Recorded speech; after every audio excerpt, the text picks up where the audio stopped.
ایک بھائی نے پوچھا ہے کہ عرفہ کا روزہ ہند و پاک کے لوگ کب رکھیں گے؟ یا عرفہ کے دن رکھیں گے یا اپنے ملک کی تاریخ کے حساب سے 9 ذی الحجہ کو رکھیں گے؟ دیکھیے، اس مسئلے میں علماء کرام کا 2 موقف ہے۔ پہلی رائے یہ ہے کہ عرفہ کا روزہ اسی دن رکھنا چاہیے جس دن حاجی عرفہ میں قیام کرتے ہیں، اور سارے لوگوں کو اس کی تابعداری کرتے ہوئے اسی دن سب کے سب کو روزہ رکھنا چاہیے۔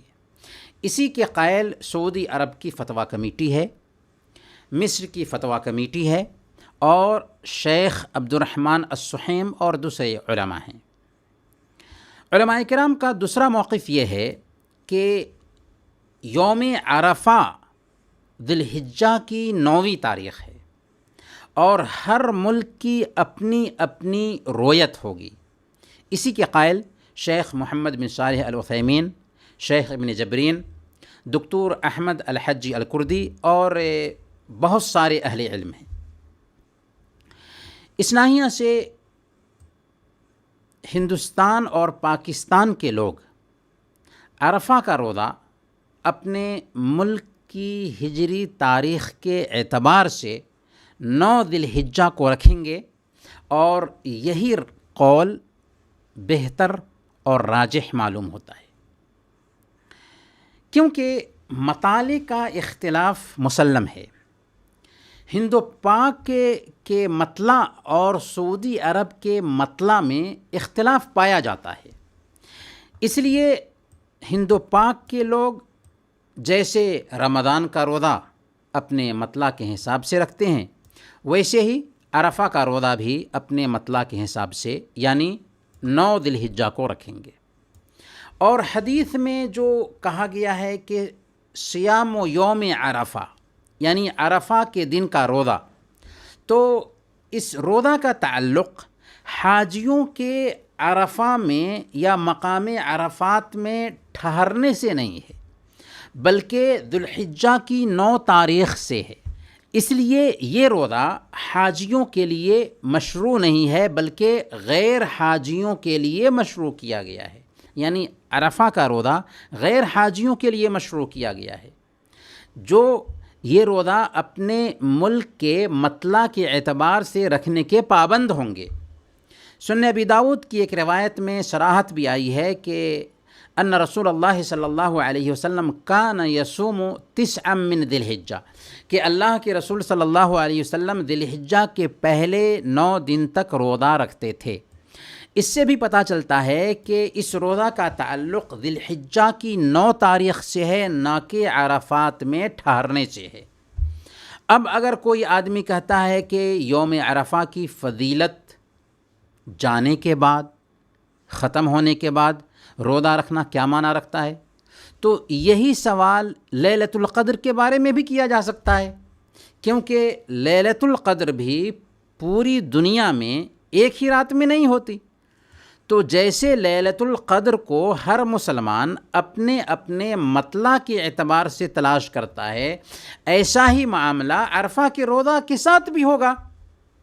پھر 1400 سال گزر گئے اور اسی طریقے پر عمل ہوتا رہا، اور ہمیں معلوم ہے کہ امت گمراہی پر اکٹھا نہیں ہو سکتی۔ اب اگر عرفہ کے روزہ کو حاجیوں کے عرفہ میں ٹھہرنے سے پابند کرتے ہیں، تو گویا کہ ہم اسلاف کرام پر الزام دیں گے کہ ان کے روزے مناسب وقت میں نہیں ہوئے، کیونکہ سب لوگوں نے تو عرفہ کی موافقت کر کے روزے نہیں رکھے، اور یہ بہت بڑی جرأت کی بات ہوگی۔ اصل معاملہ یہ ہے کہ ہمارا دین چونکہ آفاقی ہے، تو اس کی عبادتیں بھی آفاقی طریقے سے ثابت ہوتی ہیں۔